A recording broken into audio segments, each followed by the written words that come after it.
अच्छा, हम देखते हैं कि एक्सेप्टेंस किस तरह से लेनी है प्रोफेसर से। ठीक है, तो सबसे पहले एक्सेप्टेंस लेटर चाइना स्कॉलरशिप के लिए इम्पोर्टेंट होता है। आप लें तो उसमें चांसेस इंक्रीज़ हो जाते हैं आपके सिलेक्शन के स्कॉलरशिप में, क्योंकि प्रोफेसर का भी रोल होता है कि वो आपकी स्कॉलरशिप में, आपके एडमिशन में जो है वो आपकी एप्लीकेशन को फॉरवर्ड करवाए। अच्छा, इसके अंदर अब जो है कुछ लोग नहीं भी एक्सेप्टेंस लेते, इसके बावजूद भी स्कॉलरशिप लग जाती है, एक्सेप्टेंस लेके भी स्कॉलरशिप नहीं लगती। तो ये जो है वो फिर बस ये है कि कोशिश करें कि एक्सेप्टेंस लें एंड तवक्ल करें। अच्छा, मैंने जो है वो हरबिन इंस्टीट्यूट ऑफ टेक्नोलॉजी में सीएससी मेरा हुआ, तो वहाँ से मुझे एक्सेप्टेंस लेटर मिला मेरे मेजर में मेरे प्रोफेसर से।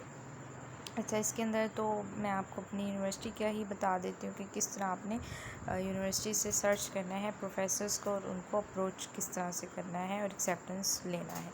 ठीक है, तो आपने एंड तक इसको देखना है।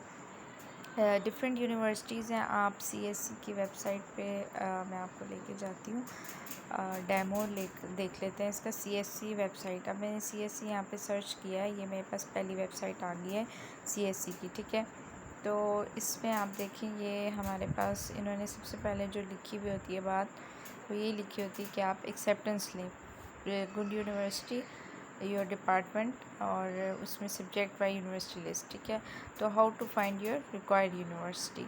उसके बाद ईमेल सैम्पल। अब ये ईमेल सैम्पल में आप जाएंगे तो ये डिफरेंट आपको ईमेल करने के लिए सैम्पल्स दिए हुए होंगे। ठीक है, तो आपने यूनिवर्सिटी वेबसाइट पे जाना है, इन्होंने बताया हुआ है, आप इस वेबसाइट को फॉलो करें ना, तो आपकी सारी जो है वो चीज़ें आसान हो जाएंगी। आपको एप्लीकेशन में बहुत हेल्प होती है, कुछ भी कंफ्यूजन हो ये वेबसाइट बहुत हेल्पफुल है, आप इसी को देख के कर लेंगे। ठीक है, तो सबसे पहले आपने वेबसाइट पे जाना है यूनिवर्सिटी की, और उसके बाद आपने प्रोफेसर्स देखने हैं, आपने देखना है आपके एरिया ऑफ इंटरेस्ट के मुताबिक कौन सा प्रोफेसर है। आई वुड सजेस्ट कि आप सारे प्रोफेसर्स को ईमेल करें, लेकिन आप उस प्रोफेसर की प्रोफाइल खोलेंगे, उसकी पब्लिकेशन रिसेंट पढ़ लें। ठीक है, और देखें आपकी रिसर्च के साथ अलाइन कर रही है। आप उसका लिंक्डइन भी देख सकते हैं, आप उसकी रिसर्च गेट भी देख सकते हैं। ठीक है, और आप फिर इन्होंने तो जिस तरह से कहा है कि make a list of 10 to 15 potential professors, तो स्ट्रक्चर किस तरह से करना है। सबसे पहले सब्जेक्ट लाइन होनी चाहिए। ठीक है, उसमें ये क्लियर पोलाइट होनी चाहिए, रेलिवेंट होनी चाहिए, उसमें ग्रीटिंग होनी चाहिए, डियर प्रोफेसर। आप उसका नाम भी लिख सकते हैं या आप जेनरिक भी बना सकते हैं। ठीक है, इंट्रोडक्शन होना चाहिए, आप कौन हैं, ठीक है, और आप कहाँ से हैं। उसके बाद आपका कुछ मेजर वगैरह आपने जो सब्जेक्ट्स उसमें पढ़े हैं वो आप मेंशन कर सकते हैं। इसके अलावा आपकी जो रिसर्च है वो आप मेंशन कर सकते हैं। ठीक है, अगर रिसर्च नहीं है तो कोई प्रोजेक्ट्स मेंशन कर दें, दैट वुड बी गुड। ठीक है, तो उसके बाद आपके पास किस तरह से आपकी रिसर्च जो है वो उस प्रोफेसर की रिसर्च से मैच करी है। ठीक है, तो आप थोड़ा सा एक वो भी रेफरेंस देंगे। ठीक है, उस जब आप अपना एकेडमिक बैकग्राउंड बताते हैं तो आप कहते हैं कि ये इस तरह से रिलेट करे आपकी रिसर्च के साथ, और आप उसके साथ काम करना क्यों चाह रहे हैं। ठीक है, और इंटरेस्टेड हैं। ठीक है, एक्सेप्टेंस लेने के लिए आप अपनी सीवी अटैच करें। अच्छा, इसमें एक ये चीज़ है कि बस जस्ट सीवी अटैच करें, अभी रिसर्च प्रपोजल अटैच करने की ज़रूरत नहीं है। अगर वो आपको एक्सेप्टेंस देता है देन आप उसके मेजर के अकॉर्डिंग उसको स्टडी प्लान या रिसर्च प्रपोजल बना के दो। आप वैसे अपना रिसर्च प्रपोजल बना भी सकते हो और अटैच भी कर सकते हो, इट्स अप टू यू।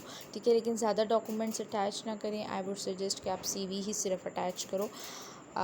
उसके बाद जो है वो आप उसको थैंक यू भी कहो पोलाइटली। अच्छा, आप इसमें टिप्स कुछ दी हुई हैं, जैसे यहाँ पे कुछ सब्जेक्ट लाइंस दी हुई हैं, आप ये देख लो। इसके अलावा डू एंड डोंट्स बताए हुए हैं कि आप फॉर्मल लैंग्वेज यूज़ करो, फुल सेंटेंसेस लिखो, एड्रेस करो प्रोफेसर को करेक्टली। ठीक है, पर्सनलाइज करो ईच ईमेल को, अपना रिसर्च मैच जो है वो मेंशन करो। अब इसमें डोंट ये है कि कॉपी पेस्ट नहीं करो सेम ईमेल को। ज़ाहिरी बात है, आप हर ईमेल में अपने जो यूनिवर्सिटी के मुताबिक उसका नाम लिखोगे, अपने मेजर्स उसको बताओगे। ठीक है, उस प्रोफेसर को। तो उसमें स्लैंग या इनफॉर्मल वर्ड्स नहीं यूज़ करने, ठीक है। और प्रूफ रीडिंग वेरी इंपॉर्टेंट आप इसमें करो, ये नहीं कि आप अंधाधुंध जो है वो ईमेल्स कर रहे हो, आप भेज किस यूनिवर्सिटी को रहे हो, भेज किस प्रोफेसर को रहे हो, उसमें कुछ लिखा हुआ है, तो ये चीज़ जो है वो आपकी मेहनत भी ज़ाया होगी। तो proof reading is very important.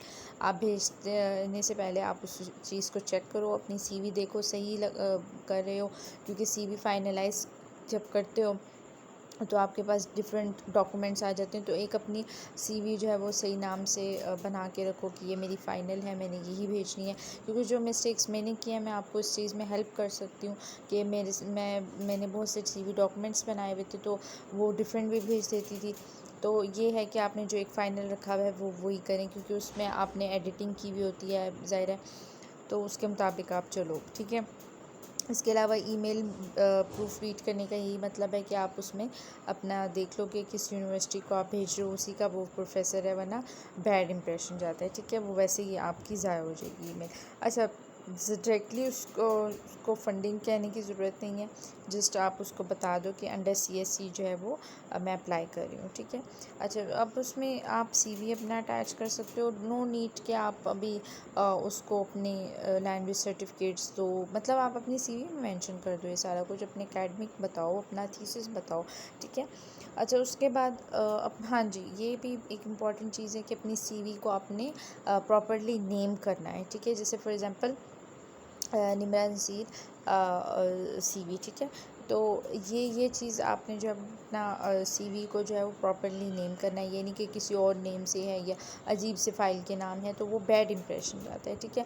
आप ग्रेजुएट स्कॉलरशिप के लिए अप्लाई कर रहे हो तो research professors expertise and send a professional and courteous email, ठीक है। गूगल स्कॉलर को आप यूज़ करो, अच्छी बात है, आप उसके रीसेंट पेपर्स पढ़ो, आपको ज़्यादा अच्छी अंडरस्टैंडिंग होगी, ईमेल लिखने में भी आपको फ़ायदा होगा। अच्छा, अब इसमें आप स्पेलिंग और ग्रामर वगैरह भी चेक कर लो, ठीक है। अब इसके अंदर ये देखिए आपको सारी डिटेल्स दी हुई हैं। आप लोग परेशान होते हैं, हम किस तरह ईमेल करें, हमें नहीं समझ आ रही, हम नहीं कर पा रहे, हमें नहीं रिस्पॉन्स आ रहा। तो ये देखिए इस वेबसाइट में आपको सारी गाइडेंस दी है, जस्ट आपने इसको पढ़ना है, इसको फॉलो करना है, ठीक है। अभी आपको मैं बता रही हूँ कि किस तरह से ईमेल करनी है, ठीक है। इंशाल्लाह नेक्स्ट वीडियो में हम ये भी देखेंगे कि आपने किस तरह यूनिवर्सिटी को सर्च करना है और उसमें से किस तरह से ईमेल करनी है। मैं आपको अपनी भी ईमेल्स दिखाऊंगी जो मैंने की थी। अच्छा, इसमें फ़र्स्ट स्टेप जो है वो emailing a professor for scholarship, ठीक है, जो आपके एरिया ऑफ स्टडी में है, ठीक है। तो ये एक इम्पॉर्टेंट बात है कि जिसमें आप जाना चाह रहे हो, और उसका स्ट्रॉन्ग जो है रिसर्च रिकॉर्ड हो, ठीक है, और वो इंटरेस्टेड हो, ठीक है, आप एक ग्रेजुएट स्टूडेंट को लेने के लिए, ठीक है। आप रिसर्च करनी है आपने सबसे पहले प्रोफेसर्स को। रिसर्चिंग जो है वो मैं आपको पूरा प्रॉपरली एक डेमो दूंगी, ठीक है। फिर किस तरह से ड्राफ्ट करना है, सब्जेक्ट लाइन किस तरह से लिखनी है, opening line, body, closing line, ठीक है, प्रूफ रीडिंग सेंड करना है, फॉलो अप करना है, ठीक है। ये कुछ सैम्पल्स दिए हुए हैं, इनको आप गो थ्रू कर सकते हो, जो आपको बेहतर लगता है वो करें, ठीक है। जो आप मास्टर के लिए अप्लाई करो तो उसमें कुछ उस तरह से दिए हुए कि मास्टर वगैरह की, ठीक है। तो मैं आपको बताऊंगी कि क्या चीज़ें मेंशन करनी है और किस तरह से, ठीक है। तो ये जो है वो उम्मीद है आपको हेल्प हुई होगी। अगर आप 1-to-1 सेशन लेना चाहते हैं मैं नीचे नंबर भी अपना दे दूँगी। And thank you. आप अगली वीडियो के लिए फॉलो करें, सब्सक्राइब कर लें।